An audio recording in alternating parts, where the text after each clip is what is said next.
ಕೇಳೋಣ ಏನ್ ಮಾಡಿದ್ದಾರೆ. ಯಾರ್ದಪ್ಪ ಫೋನು? ಓಹೋ ನಾಗಮ್ಮವ್ರು. ನಿಮ್ ಮಗಳನ್ನ ನೋಡಿದ್ರಾ? ಓ ನೋಡ್ದೆ ಅಮ್ಮವ್ರೆ.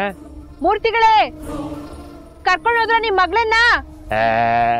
ನೀವೆಲ್ಲಿದ್ದೀರಿ? ನಾ ಬಂದಾಗಿಂದ ಮನೆಯಲ್ಲೇ ಇಲ್ಲ.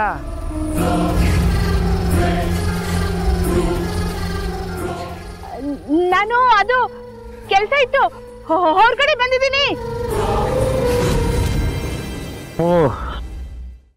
ಹಲೋ ಮೂರ್ತಿಗಳೇ ಮಾತಾಡಿ. ಹಲೋ, ಇಲ್ಲಿ ನೆಟ್ವರ್ಕ್ ಪ್ರಾಬ್ಲಮ್ ಇದೆ, ನನಗ್ ನಿಮ್ ವಾಯ್ಸ್ ಕೇಳಿಸ್ತಾ ಇದೆ.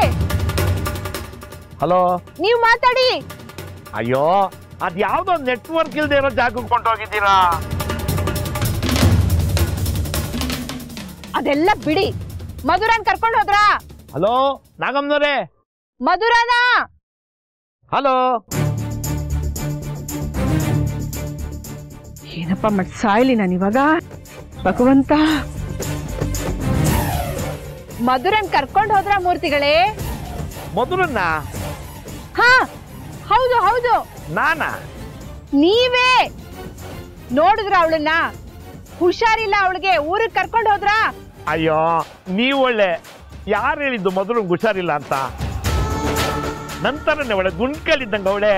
ಮೂರ್ತಿಗಳೇ ನೀವ್ ಅವಳನ್ನ ಕರ್ಕೊಂಡು ಹೋಗಿಲ್ವಾ? ನೀವ್ ಒಳ್ಳೆ ಚೆನ್ನಾಗಿ ಹೇಳಿದ್ರಿ. ಚೆನ್ನಾಗಿರೋ ಮಗುನ ಊರ್ ಕರ್ಕೊಂಡಂಗ್ ನಾನೇನ್ ಮಾಡ್ಲಿ?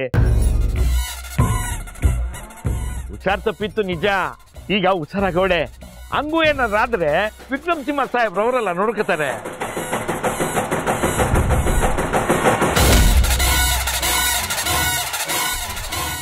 ಹಾಗಾದ್ರೆ ನೀವ್ ಅವಳನ್ನ ಕರ್ಕೊಂಡು ಹೋಗಿಲ್ಲ ಅನ್ನಿ. ಹಲೋ ಹಲೋ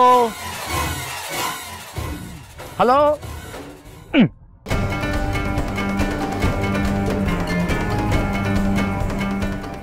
ಮೂರ್ತಿಗಳೇ ಮಧುರ ಹುಷಾರಾಗಿರೋಳ್ ತರ ಕಾಣಿಸ್ತಾಳೆ ಅಷ್ಟೇ, ಅವಳಿಗೆ ನಿಜವಾಗ್ಲೂ ಹುಷಾರಿಲ್ಲ. ನಮ್ಮನೇಲಿ ವಿಪರೀತ ಕೆಲ್ಸ ಮಾಡಿ ಮಾಡಿ ಮತ್ತೆ ಹುಷಾರ್ ತಪ್ಪಿಬಿಡ್ತಾಳೆ. ಊರಿಗೆ ಕರ್ಕೊಂಡೋಗಿ ಸ್ವಲ್ಪ ದಿನ ಇಟ್ಕೊಂಡು ಉಪಚಾರ ಮಾಡಿ, ಬೇಕಾದ್ರೆ ಆಮೇಲೆ ಕಳಿಸಿ. ಹಲೋ, ನನ್ ಮಾತು ಕೇಳಿಸ್ತಾ ಇದ್ಯಾ?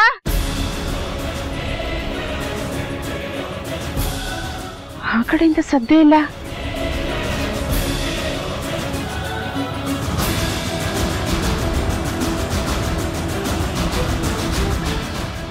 ಅಯ್ಯೋ,